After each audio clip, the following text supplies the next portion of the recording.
Hi guys, I'm back. Today I'm going to read Job 41 to 42, Ecclesiastes 1 to 3, Proverbs 5, and Psalm 4. Let's get started. Job, can you pull Leviathan out of the sea with a fish hook? Can you tie down its tongue with a rope? Can you put a rope through its nose? Can you stick a hook through its jaw? Will it keep begging you for mercy? Will it speak gently to you? Will it make an agreement with you? Can you make it your slave for life? Can you make a pet out of it like a bird? Can you put it on a leash for the young woman in your house? Will traders offer you something for it? Will they divide it up among the merchants? Can you fill its body with harpoons? Can you throw fishing spears into its head? If you touch it, it will fight you. Then you will remember never to touch it again. No one can possibly control Leviathan. Just looking at it will terrify you. Who dares to wake it up? No one dares to wake it up. So who can possibly stand up to me? Who has a claim against me that I must pay? Everything on earth belongs to me. Now I will speak about the Leviathan's legs. I talk about its strength and its graceful body. Who can strip off its outer coat? Who would try to pierce its double coat of armor? Who dares to open its jaws? Its mouth is filled with terrifying teeth. Its back has rows of shields that are close together. Each one is so close to the next one that not even air can pass between them. They are joined tightly to one another. They stick together and can't be forced apart. Leviathan snorting throws out flashes of light. Its eyes shine like the first light of day. Flames spray out of its mouth. Sparks of fire shoot out. Smoke pours out of its nose. It is like smoke from a boiling pot over burning grass. Its breath sets coals on fire. Flames fly out of its mouth. Its neck is very strong. People run to get out of its way. Its rolls of fire are close together. They are firm and can't be moved. Its chest is as hard as rock. It is as hard as the lower millstone. When Leviathan rises up, even mighty people are terrified. They run away when it moves around wildly. A sword that strikes it has no effect. Neither does a spear or dart or javelin. It shoots iron as if it were straw. It crushes bronze as if it were rotten wood. Arrows do not make it run away. Stones that are thrown from slings are like straw hitting it. A club seems like a piece of straw to it. It laughs when it hears a javelin rattling. Its undersides are like broken pieces of pottery. It leaves a trail in the mud like a threshing sled. It makes the ocean churn like a boiling pot. It stirs up the sea like perfume that someone is making. It leaves a shining trail behind it. You would think the ocean had white hair. Nothing on earth is equal to Leviathan. That creature is not afraid of anything. It looks down on proud people. It rules over all those who are proud. Job replied to the Lord, I know you can do anything. No one can keep you from doing what you plan to do. You ask me, who do you think you are to disagree with my plans? You do not know what you are talking about. I spoke about things I didn't completely understand. I talked about things that were too wonderful for me to know. He said, listen now, and I will speak. I will ask you some questions. Then I want you to answer me. My ears had heard about you, but now my own eyes have seen you. So I hate myself. I'm really sorry for what I said about you. That's why I'm sitting in dust and ashes. After the Lord finished speaking to Job, he spoke to Eliphaz the Temanite. He said, I am angry with you and your two friends. You have not said what is true about me, as my servant Job has. Now get 7 bulls and 7 rams. Go to my servant Job, then sacrifice a burnt offering for yourselves. My servant Job will pray for you, and I will accept his prayer. I will not punish you for saying the false things you said. You have not said what is true about me, as my servant Job has. So Eliphaz the Temanite, Bildad the Shuhite, and Zophar the Naamathite did what the Lord told them to do. And the Lord accepted Job's prayer. After Job had prayed for his friends, the Lord made him successful again. He gave him twice as much as he had before. All his brothers and sisters and everyone who had known him before came to see him. They ate with him in his house. They showed their concern for him They comforted him because of all the trouble the Lord had brought on him. Each one gave him a piece of silver and a gold ring. The Lord blessed the last part of Job's life even more than the first part. He gave Job 14,000 sheep and 60,000 camels. He gave him 1,000 pairs of oxen and 1,000 donkeys. Job also had 7 sons and 3 daughters. He named the first daughter Jemima. He named the second Keziah, and he named the third Karen Hapach. Job's daughters were more beautiful than any other woman in the whole land. Their father gave them a share of property along with their brothers. After all that happened, Job lived for 40 years. He saw his children, his grandchildren, and also his great-grandchildren. And so Job died. He had lived for a very long time. Ecclesiastes 1-3.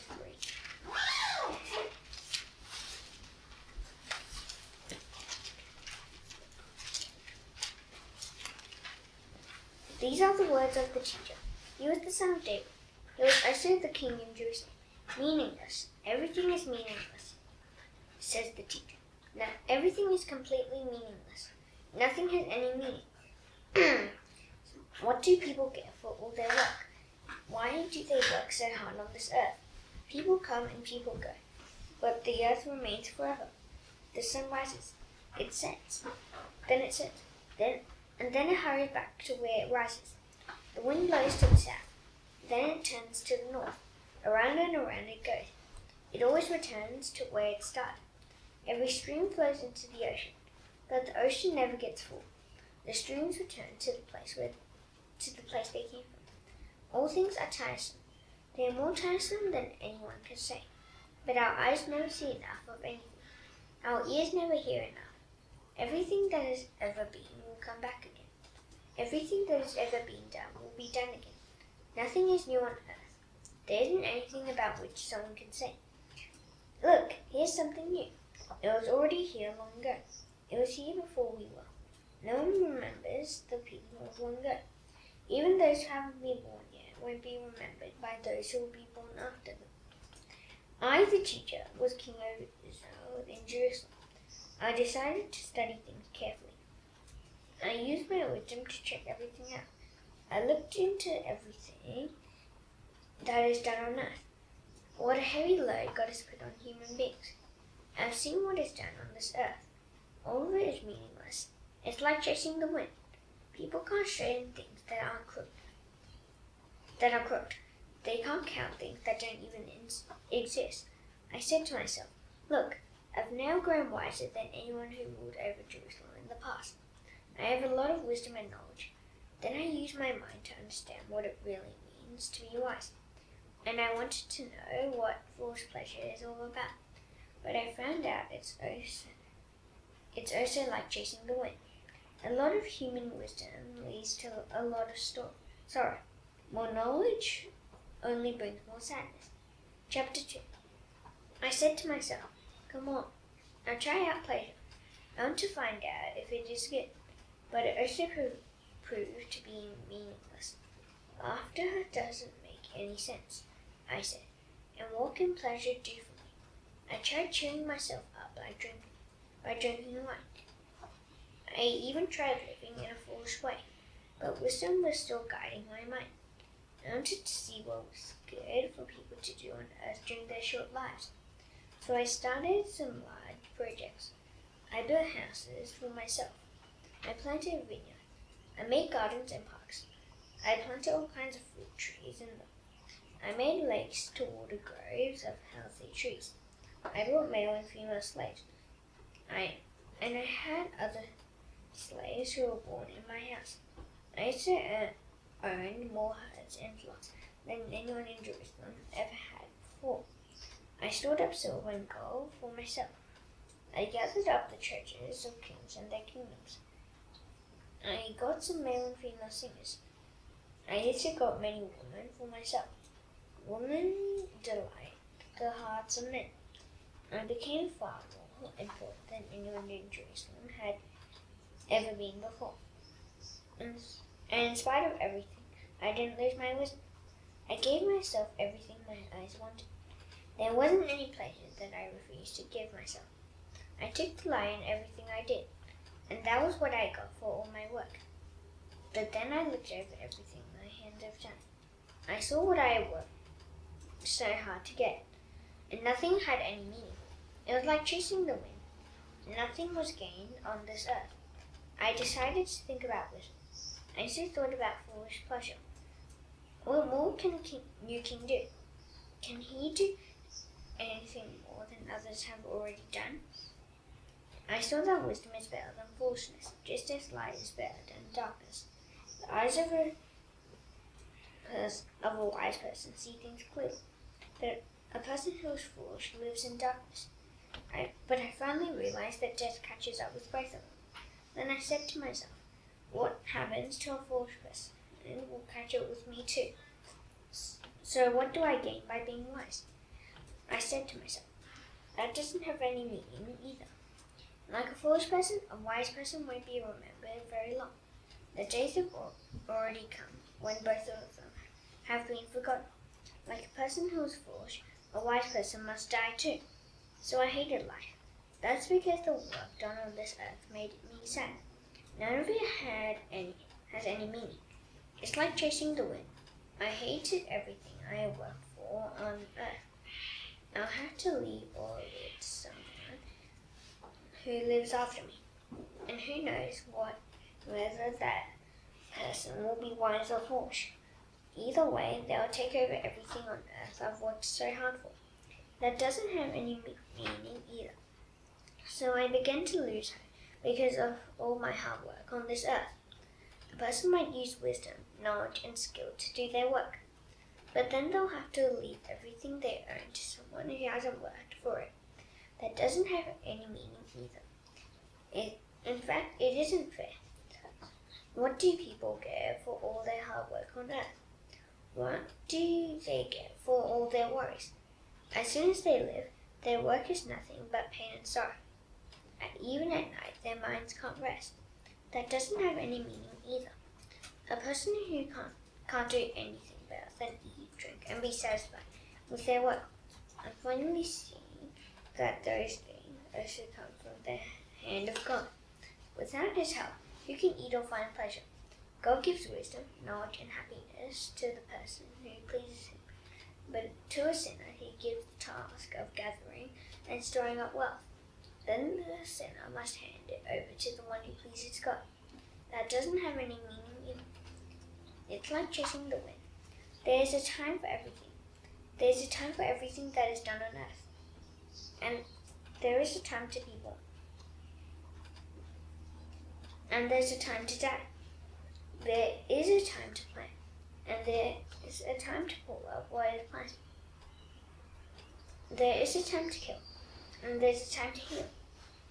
There is a time to tear down. And there's a time to build up. There is a time to weep. And there's a time to laugh. There is a time to be sad. And there's a time to dance. There is a time to scatter stones. And there's a time to gather them. There is a time to embrace someone. And there's a time not to embrace. There is a time to search. And here's a time to stop searching. There is a time to keep. And there's a time to throw away. There is a time to tear. And there's a time to mend. There is a time to be silent. And there's a time to speak. There is a little to love. And there's a time to hate. There is a time for war. And there's a time for peace. What do workers get for their hard work? I've seen the heavy load God has put on human beings. He's made everything beautiful in its time. He has also given people a sense of who He is, but they can't completely understand what God has done from beginning to end. People should be happy and do good while they live. I know there's nothing better than for them to do than that. Each of them should eat and drink. People should be satisfied with all their hard work. That is God's gift too. I know that everything God does will last forever. Nothing can be added to it, and nothing can be taken from it. God does that so people will have respect for Him. Everything that now exists has already been. and what is coming has existed before. God will judge those who treat others badly. Here's something else I saw on earth. Where people should be treated right, they are treated wrong. Where people should be treated fairly, they are treated unfairly. I said to myself, God will judge ungodly and sinful people alike. He has a time for every act. He has a time to judge everything that is done. I also said to myself, God tests human beings. He does this so they can see that in certain ways they are like animals. Surely what happens to animals happens to people too. Death waits for people and animals alike. People die, just as animals do. All of them have the same breath. People don't have any advantage over animals. Nothing has any meaning. People and animals go to the same place. All of them come from dust, and all of them return to dust. Who can know whether the spirit of a person goes up? Who can tell whether the spirit of an animal goes down into the earth? So a person should enjoy their work. That's what God made them for. I saw that there's nothing better for them to do than that. After all, who can show them what will happen after they are gone? Proverbs 5.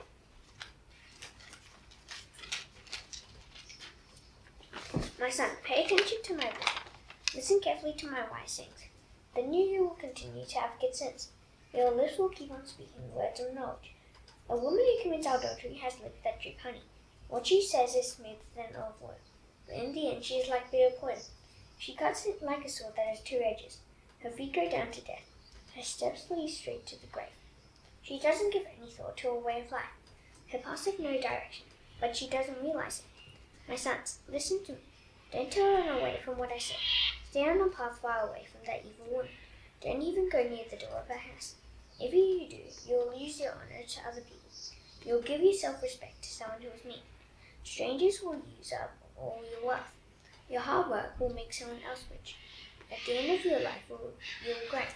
Your skin and your body will be worn out. You will say, how I hated to take advice. How my heart refused to be corrected. I will not obey my teachers. I wouldn't listen to those who taught me. I was soon in deep trouble. It happened right in front of the whole assembly of God's people. Drink water from your own well. Drink running water from your own spring. Should your springs pour out into the streets? Should your streams of water pour out in public places? No, let them belong to you alone. Never share them with strangers.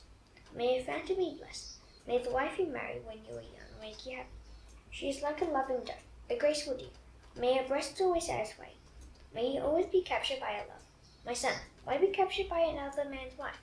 Why hug a woman who has gone astray? The Lord watches your ways. He studies all your past. Sinners are trapped by their own evil acts. They are held tight by the ropes of their sins. They will die because they refuse to be corrected. Their sins will capture them because they were very foolish. Psalm 4. My faithful God, answer me when I call out to you. Give me rest from my trouble. Have mercy on me. Hear my prayer. How long will you people turn my glory into shame? How long will you love what will certainly fail you? Remember, how long will you pray to statues of God? Remember that the Lord has set apart his faithful servant for himself. The Lord hears me when I call out to him. Tremble and do not sin. When you are in bed, look deep inside yourself and be silent. Offer to the Lord the sacrifices that godly people offer. Trust in him. Lord, many are asking, who will make us successful? Lord, may you do good things for us. Fill my heart with joy when the people have lots of grain and fresh wine. In peace I will lie down and sleep. Lord, you alone keep me safe. Now that's done, I shall now do the Lord's Prayer. Please bow your heads. Our Father in heaven, hallowed be your name. Your kingdom come, your will be done on earth as it is in heaven. Give us today our daily bread. Forgive us our debts, as we also forgive our debtors. Lead us not into temptation, but deliver us from the evil one. For yours is the kingdom, and the power, and the glory forever. Amen. See you tomorrow. Bye.